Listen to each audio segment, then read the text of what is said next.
Welcome to Voices Uniting Everyone. I'm Larry Davis. And I'm Dr. LaKisha Barrett.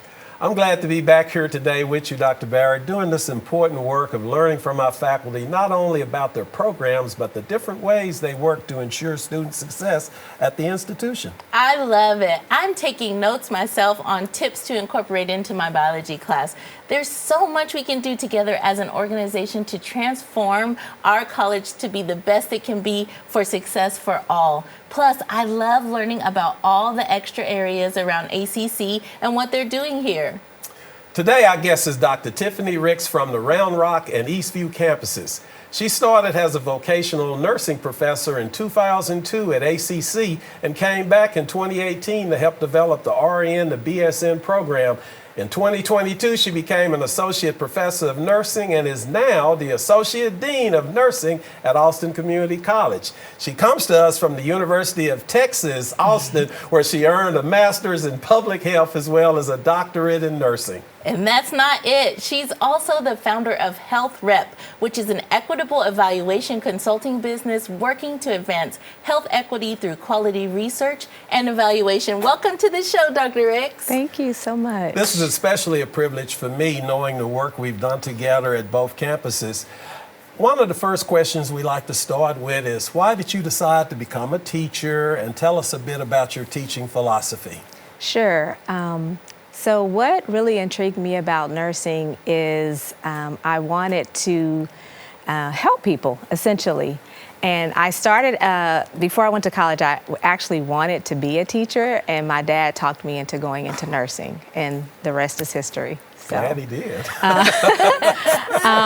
And in regards to my teaching philosophy, it's all about making students feel valued, making sure that they understand that they have a sense of safety in my classroom, and that they believe in themselves. So, yeah.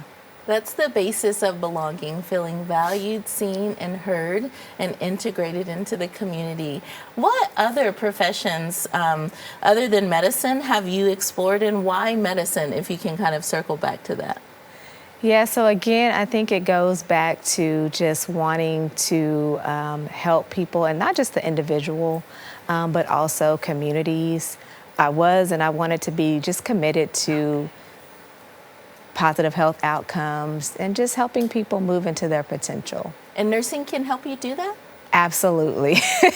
And I think that is what sets nursing apart from a lot of other professions, is just the heart. You have the science, but you also have the heart of it, right? Yes. Which people are at the center. Yes, I love that.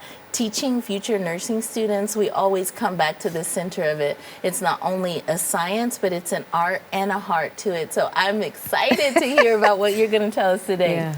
So Tiffany, tell us about the classes you teach, and do you have a favorite class? Okay, so I teach legal and ethical. I teach research and evidence-based practice. I've taught health promotion across the lifespan, health assessment. And I would have to say that research is my favorite, simply because a lot of students come into it with a certain amount of trepidation because they think that they're going to have to actually conduct a research study. Instead, the focus really is on how are they going to use research to inform their practice. And so once we change that paradigm, they usually end up really, really enjoying the class. And so I like to see that shift. I love that so much. As a scientist and as someone who really wants to get in there and have data-informed decisions and evidence-based practice, I'm glad that you continue that on from our science class to your science class, because nursing is a science. I love that, yes. Tell us a little bit about the nursing track here at ACC. What are the different pathways that students can pick? So, I mean, that's why I love our program, is that there are several different entry points, depending on, like you said, students' goals and also where they're starting. So we have our LVN program, we have our LVN to RN bridge, we have our traditional ADN program, and then we also have our RN to BSN program, our bachelor's program, which I'm very proud of. Oh, I love that. And you got your start in the LVN program, right? I actually did, yes. They gave me a chance. I had no teaching experience. I just had the heart. And I had the clinical experience, and they gave me an opportunity, and I took it. All right, let's go ACC for Let's picking go up this ACC, great yes. professor. I love that. Yeah. So Tiffany, what appears to be the most popular pathway program from what the data seems to indicate? Yeah, Or your and- best guess? Yeah, so honestly, they are all very popular. Okay. Because again, if you think about our students, I say ours at ACC, if you think about our students, a lot of them, they're starting here, they're starting here, they're starting here. And so thankfully we have different pathways that are going to support that trajectory, whatever it is. So they're all very, very popular. If I would say the most popular, it would probably be the RN program, just because I think that's the role that people hear about the most and the one that they pursue. So I love that. So no matter whether you're starting out and have no health sciences type of experience, or whether you already have a licensure and you just want to come back and do more, you can find a place here at ACC. absolutely. And the way we've designed the RN-to-BSN program is really to encourage students to get their master's. So we set it up in a way that insinuates strongly that we want them to continue. So.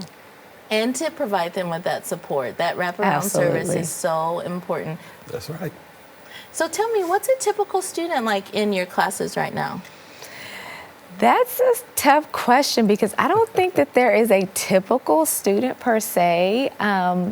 If I had to say that anything was typical, I would say for the most part it is their heart and their desire to serve the community with their work.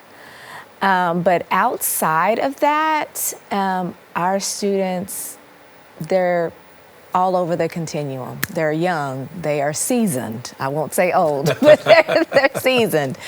They have very diverse backgrounds. Some of them are working parents. Some of them are married, some are single. So it varies, to be honest. We talk about this neo-traditional student now. So we have our traditional students, our non-traditional students, but they should be more aptly called neo-traditional because they are parenting students, they are working students, they are outside of our normal 18 to 24 age range. And I think that's beautiful that we can find a spot no matter where you are. So students, I'm talking to you out there. You have a place here at ACC no matter where you're starting at. Absolutely. And Tiffany, with this great diversity of students in your teaching, what have you observed over the years about this population? Where do the students tend to thrive, and where do they tend to struggle? So I think one thing that ACC does very well is helping our students feel supported. And going back to what you were saying earlier, Dr. Barrett, about them having support services, we really try to intervene with our students early on if there is an issue. And so I think that connectedness to their peers, to faculty, I think we do a good job at that. Where I see students struggle is with the outside pressures. So working, you mentioned that a lot of our students are working. That's absolutely true. Juggling family demands and obligations, financial constraints, the cost of living. I can't even say in Austin anymore, but in the Central Texas area requires that our students are struggling. And so it can be very difficult for them to try to pursue their education while trying to juggle all of those other things. Oh my goodness, that is a heavy lift. Yes. Tell me, how have you worked with your coursework, your classroom, and your department to welcome the students that we have in the nursing program? So one of the things that I learned early on in this role is that it's very difficult to love students to success when you yourself feel depleted as a faculty, when you feel you are running on fumes. And so professional development and support of my faculty really became a priority for me. And then I also wanted to be intentional about how it was designed. I wanted to build with them versus for them. And so just being very intentional about getting their input in a very real, systematic way, so that I can ensure that our programming, and I'm calling it programming because I wanted it to not just be a one-off like workshop every year, but no, this is something we're going to visit with every faculty meeting. It's going to be interwoven throughout our communication, and so we came up with, through a couple of rounds of iteration, principles of professionalism, and we said we are going to use these to guide how we handle each other, how we support each other, because I think one of our faculty members said it best: when you have happy faculty, you have happy students. And so that was really, I think, continues to be one of my main priorities within this position. I love that. I love how much you sew into it. When students feel belonging, then the faculty can feel belonging, then the administration can feel belonging, and then we all have the success that we need as a college, that transformative power we were talking about. Absolutely. So tell me, what happens after graduation with these nursing students? Where are they going to work at? So thankfully, we have some really wonderful partnerships with some of the larger healthcare entities in our city, St. David's, Ascension. We've done some work with Baylor Scott and White. So a lot of our students, they want our students as soon as they graduate. And so they're already planting those seeds. So a lot of our students end up working for those organizations. Unfortunately, many of our students leave the city just because of the cost of living. So they will either go somewhere else in Texas or go to another state, unfortunately. A fair amount, though, strides that I think are being made in keeping them here. So. That's outstanding. And Tiffany, this is fascinating. We're learning so much. We'll have to take a quick break, but we'll be right back. Stay with us so we can meet a graduate from Dr. Ricks' class. Let's do this.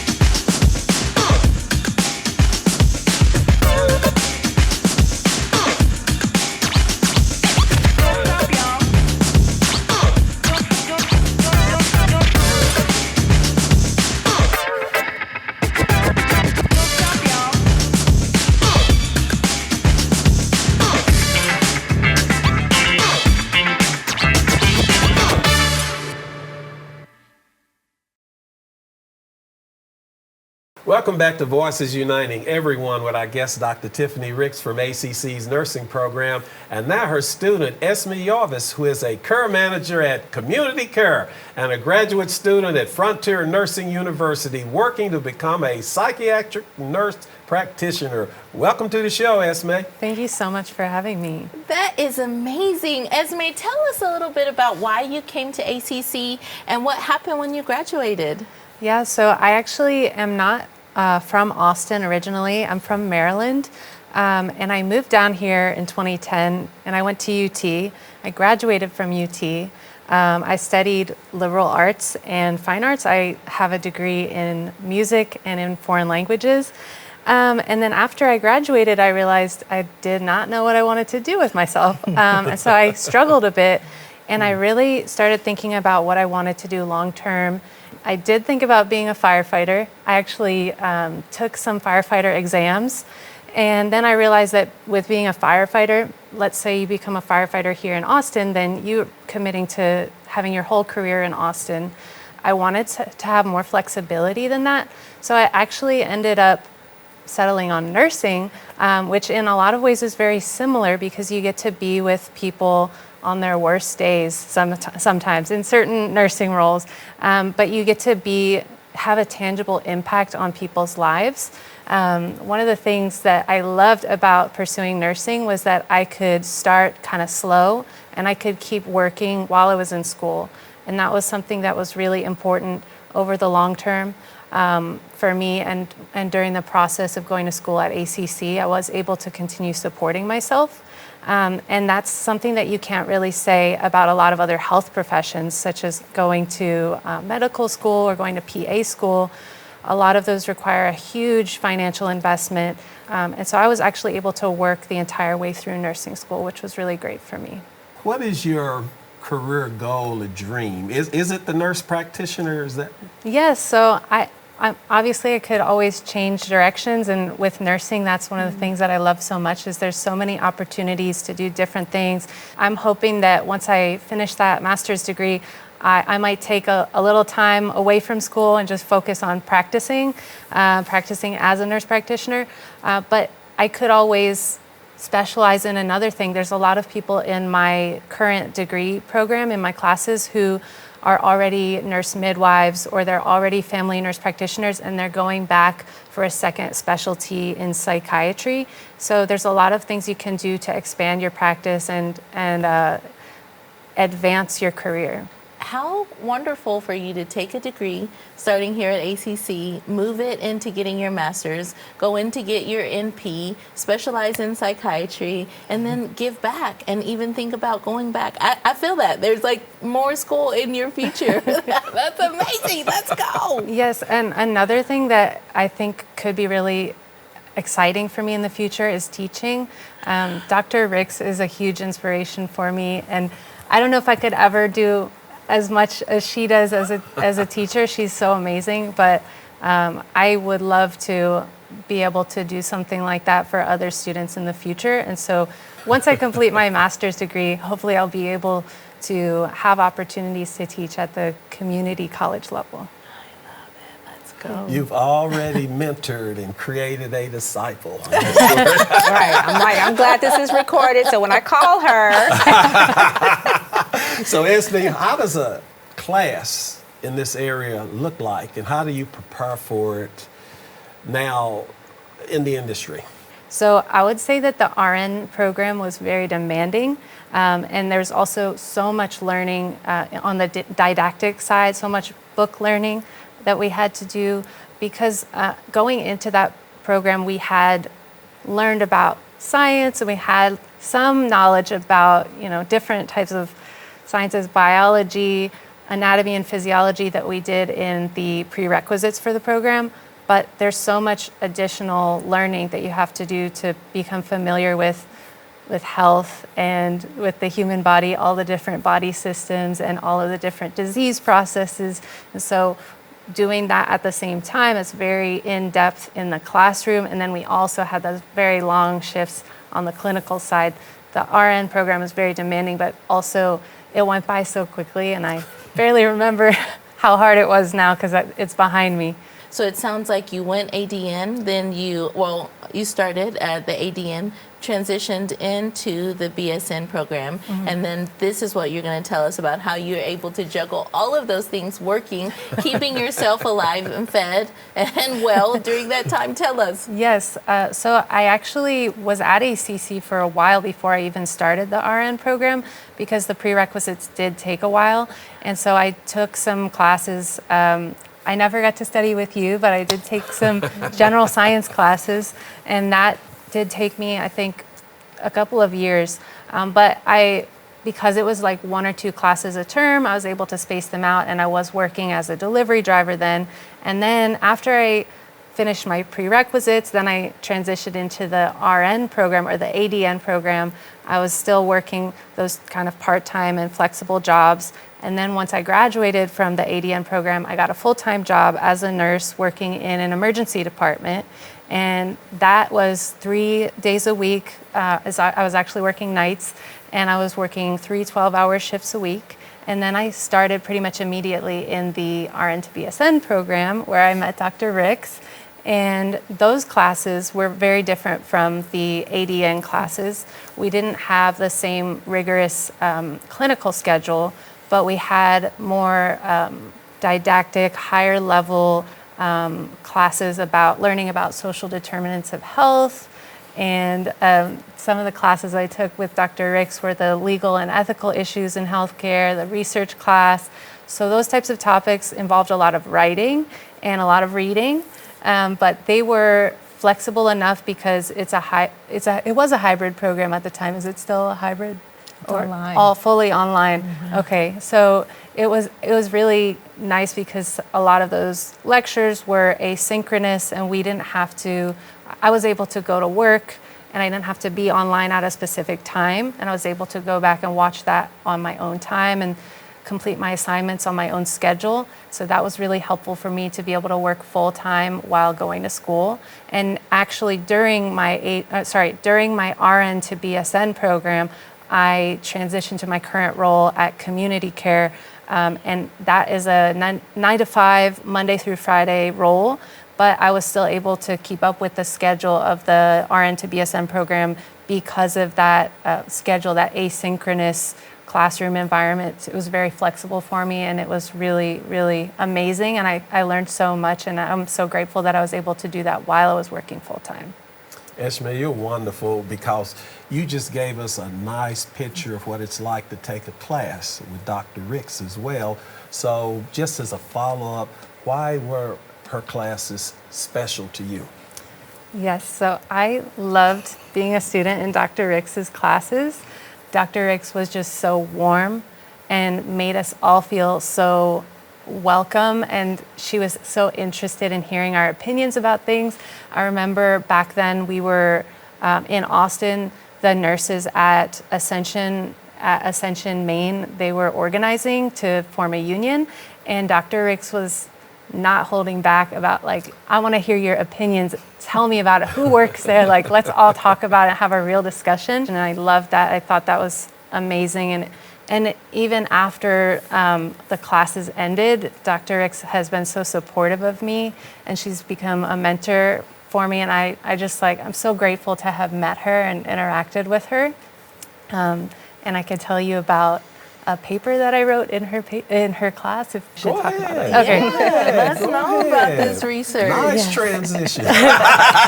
So in the legal and ethical issues in healthcare class that I took with Dr. Ricks, one of the assignments was to write a paper about ethics in a specific topic that we would choose in healthcare. And the topic that I chose was the ethics of assisted dying.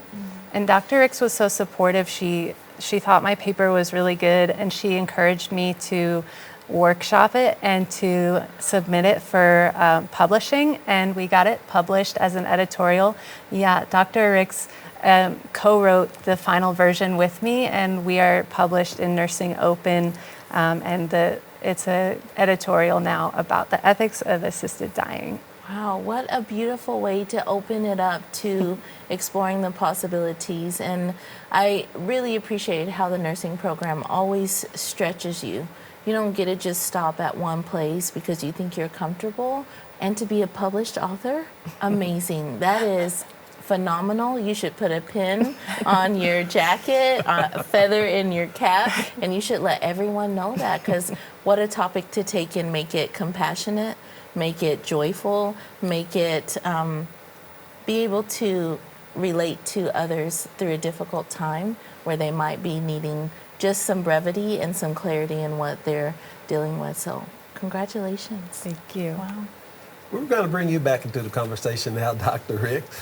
What was it like to work with Esme on this paper, this publication? I liken it to being a parent and just, seeing your child do something great. The thing that I really love about Esme is she will accept the challenge.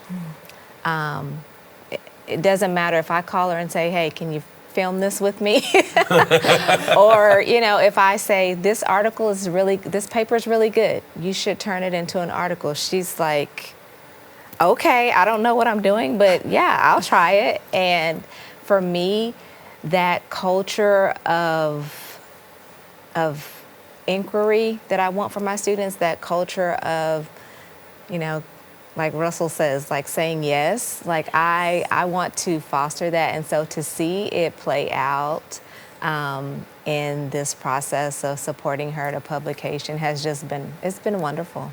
That is something, like I said, that culture of yes, and just having incredible educational experiences in community college makes me so proud to be here. Yes. You know, oftentimes we get put in a different box because we're community college, but that's where you can sing, that's where you can get that personalized, contextualized courses that are going to make a difference in the professional you want to show up. Let's go. Yes. Okay, so Jody Yes. gets so excited. And I think for me, one of my core messages for my students is that our learning is like, it's our learning. It's not just me standing in front of a classroom, going through a lecture. I'm like, no, I'm learning from you all. So you have to talk.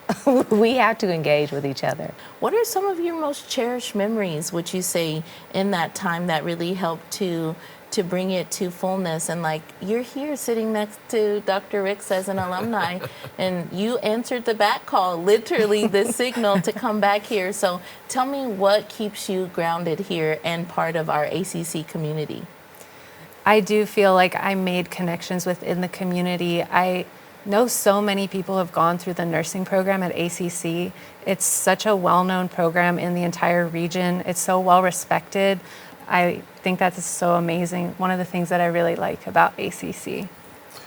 You know, this has been awesome, but unfortunately, Father Time is nipping at the door. So we want to take a moment and thank you both. Yes, thank you. For joining us on Voices Uniting Everyone today. We love this conversation so much. So much. I mean, it's been rich. I learned about how we can have trauma-informed practices, how we can deal differently with ourselves and with our students, about how we can take grants and papers and publications, and how awesome community college is. I mean, I'm already a lover of it, but I mean, I can see even more great examples of what you do. So thank you so much for having your time. Thank you so much for spending it with us today. We're excited.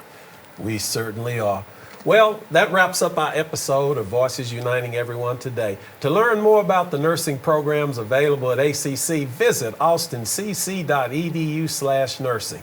This show is about how we can change our world one student at a time, and we hope you find some inspiration in the success stories you heard here today. To learn more about the work happening here at ACC for our students, please do visit austincc.edu/belonging. Thank you for joining us today. We'll see you next time on Voices Uniting Everyone, only on ACC TV.